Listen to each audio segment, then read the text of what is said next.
जो कुछ भी लोग सोचते हैं उसके बारे में वो कुछ सिग्नल छोड़ते हैं। अगर आप दूसरों के माइंड के उन सिग्नल को पकड़ने की टेक्निक में मास्टरी हासिल कर लेते हैं तो आप ये समझ सकते हैं कि दूसरे लोग आपके बारे में क्या सोच रहे हैं।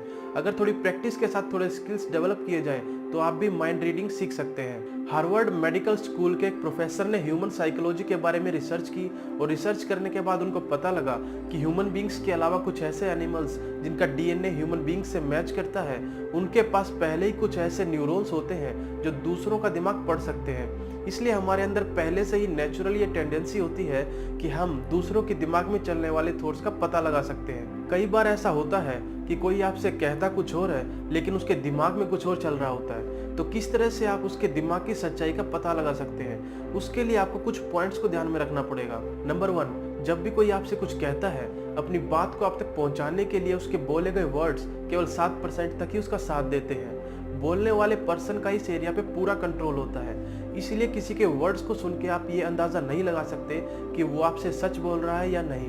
नंबर 2, अपनी बात को कहते टाइम बोलने वाले की आवाज की टोन, उसकी आवाज की फ्रीक्वेंसी में उतार चढ़ाव और उसकी आवाज की वॉल्यूम उसकी बातों के पीछे की 38% की सच्चाई दिखाती है। इस एरिया पे बोलने वाले का बहुत ही कम कंट्रोल होता है, इसलिए अगर आप इस पॉइंट को ध्यान में रखें तो आप उसके बातों के पीछे की सच्चाई को जान सकते हैं। नंबर 3, बोलने वाले के बातों के पीछे की 55% सच्चाई उसकी बॉडी ना चाहते हुए भी खुद ही जाहिर करती है।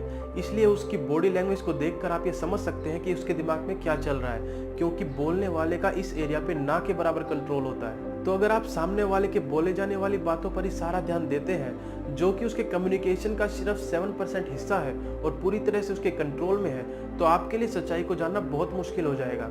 लेकिन अगर आप पॉइंट नंबर 2 और 3 पर ध्यान देंगे, अगर आप उसकी बॉडी लैंग्वेज और उसकी आवाज़ की टोन पे ध्यान देंगे, जो कि उसके कम्युनिकेशन का 93% हिस्सा है, आपके लिए सच्चाई को जानना बहुत ही आसान हो जाता है, क्योंकि ये चीज़ें उसके कंट्रोल के बाहर होती हैं। इसकी वजह हमारा नेचुरल इंस्टिंक्ट यानी कि हमारा सहज ज्ञान होता है। इवोल्यूशन के टाइम पर आज से हजारों साल पहले जब हमने बोलना नहीं सीखा था, तो अपनी बातों को कम्युनिकेट करने के लिए हम अपनी आवाज़ की टोन, आवाज़ की फ्रीक्वेंसी में चेंज और बॉडी लैंग्वेज की हेल्प से इशारों में बात करते थे, जैसा कि आजकल ज़्यादातर एनिमल्स करते हैं। इसी वजह से बॉडी लैंग्वेज को एनालाइज करके सच्चाई को पहचानने की हजारों साल पुरानी वो टेंडेंसी आज भी हमारे सबकॉन्शियस माइंड में मौजूद है।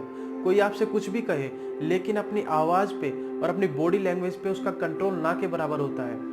इसलिए जब भी आप किसी से बात करें तो उनके वर्ड्स के अलावा उनकी आवाज़ और उनकी बॉडी लैंग्वेज पे भी ध्यान दीजिए। अगर ये तीनों आपस में मैच ना करते हो और तीनों अलग अलग मैसेज शो करते हो, तो आपको ये पता चल जाएगा कि सामने वाला आपसे सच नहीं कह रहा है। और अगर ये तीनों पॉइंट्स आपस में मैच करते हो और एक ही मैसेज शो करते हो, तो काफ़ी हद तक पॉसिबल है कि सामने वाला आपसे सच कह रहा है। आज का ये वीडियो आपको कैसा लगा हमें ज़रूर बताइए। हमेशा हंसते रहिए, खुश रहिए और मैं आपसे मिलता हूँ हमारे अगले वीडियो में।